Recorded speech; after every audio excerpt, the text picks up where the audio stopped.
The 1920s was a wild time to be alive. Flappers were dancing to Charleston. Gangsters were ruling the streets and people were getting rich off the back of organized crime. The most infamous of these gangsters was Al Capone, a man whose name has become synonymous with organized crime. This is the only place where you can find out how his ghost continues to haunt Chicago to this day. As someone who has written multiple books about the Mafia, there are very few stories that I haven't heard before. But when it comes to the mob in America, there's always something new to learn. After all, the Mafia's history dates back hundreds of years. So what could I possibly write a book about now? Well, I'm glad you asked. It's me. And today we're going to talk about Ghosts of the Mob. Past Never Die. The story of Al Capone and the Chicago Outfit. Welcome back, everyone. Before we get into today's episode, I wanted to let you know that I have a podcast. Now,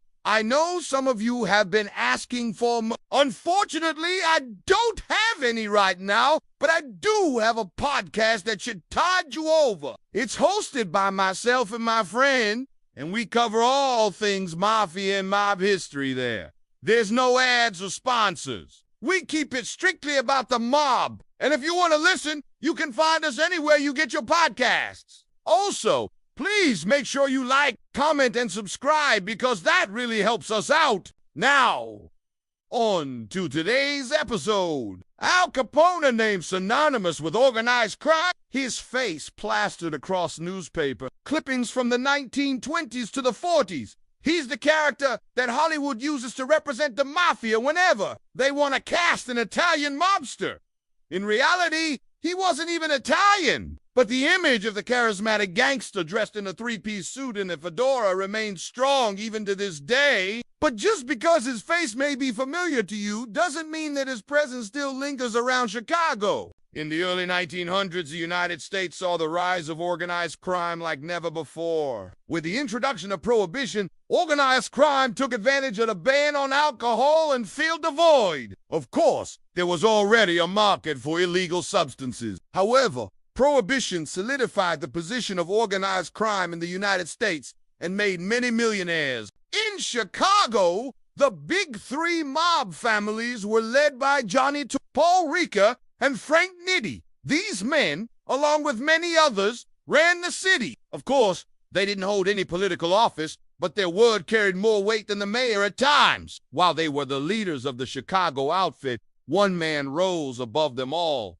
Al Capone. Capone didn't come up in the ranks of the Chicago Outfit. He didn't work his way up from being a soldier to a copper regime to becoming a boss. No! Capone was brought in by Johnny. When Torrio left the country to live in relative peace in Italy, he left the day-to-day operations of the family to Capone. From there, Capone climbed to the top of the pile and became the most powerful mobster in the city. While Capone was known for his involvement with the Chicago Outfit, he was never officially a member. He didn't need to be. He was already running the outfit. Capone's ruthlessness and violent tendencies made him feared throughout the country. And while much of the violence done by the Chicago Outfit was kept under wraps, there was one event that stood out among the rest. On February 14, 1929, 7 members of the North Side Gang were lined up against a garage wall and shot in cold blood. Their crime? Stealing a truck full of beer from a rival gang. A gang that happened to be under the protection of Al Capone. These men had stolen the beer from the South Side Irish gang and sold it to the North Side gang. Needless to say, that didn't sit well with Capone. And after finding out who was responsible, he wasted them.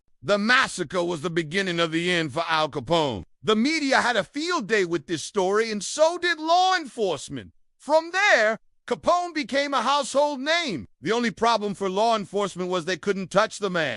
Even though the Valentine's Day Massacre was one of the most heinous crimes committed at the time, not a single person involved was convicted. Law enforcement didn't have enough evidence to put anyone behind bars. So they went after Capone for tax evasion and sent him to jail. When Capone went to prison, the Chicago Outfit continued to thrive. But without the charismatic leader at the helm, the outfit began to fracture. Rival gangs gained power and Capone's empire crumbled. By the time he got out of prison, the outfit had changed. Upon his release from prison, Capone retreated from public life and spent his days playing golf, hanging out with his friends and trying to stay out of trouble. But it was too late. The Chicago outfit wasn't looking for a leader. They were looking for someone to blame. To this day, rumors persist that Capone was behind the St. Valentine's Day massacre, even though he wasn't even in the country when it happened. But those rumors started a fire that still burns today.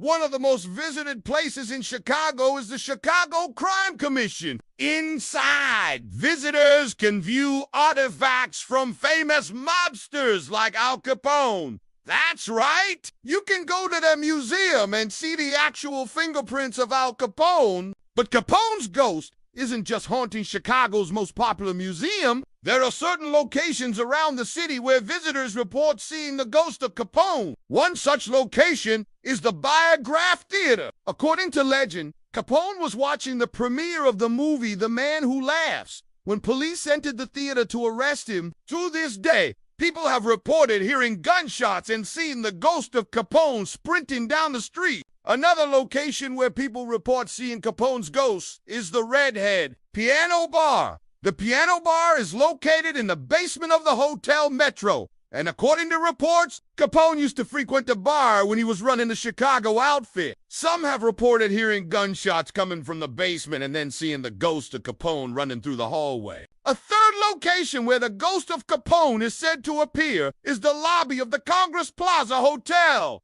Some believe that Capone was shot in the lobby of the hotel, but records show that he was arrested there, not killed. But regardless, people have reported seeing the ghost of Capone in the lobby from time to time. While these sightings have been reported, there's nothing substantial to link Capone to any of these places other than the fact that he was a powerful mobster. I mean, newspapers loved writing stories about Capone, but most of the stories weren't true. I wouldn't put it past them to fabricate stories about Capone being in certain places when he may have not been there. After all, the papers knew that Capone was dangerous and was wanted by the police, so it would have been easy for them to write a story about him being in a certain place. Then, the police raid that location, hoping to capture the mobster. Needless to say, it's likely that Capone's ghost is just a figment of people's imagination, which is understandable. Even though he may not be haunting the streets of Chicago, the legacy of Al Capone still lives on through the tales told about him. Some believe that Capone's body was never actually buried. Some believe he's hiding in South America somewhere. And some believe that his ghost still walks the streets of Chicago. These tales are just that. But as long as people tell them, Capone will continue to live on. Even though Al Capone died nearly 40 years ago, his legacy lives on through the stories that are told about him. Whether he haunts the streets of Chicago or not, only the spirits that walk the streets at night know. But one thing is for sure, Al Capone's legacy lives on. I hope you enjoyed today's episode. If you did, please make sure you like, comment, and subscribe. Also, you can find me on social media. Leave me a message, and I'll get back to you. As always, remember John Gotti. The only family I had was my wife and kids in the Mafia.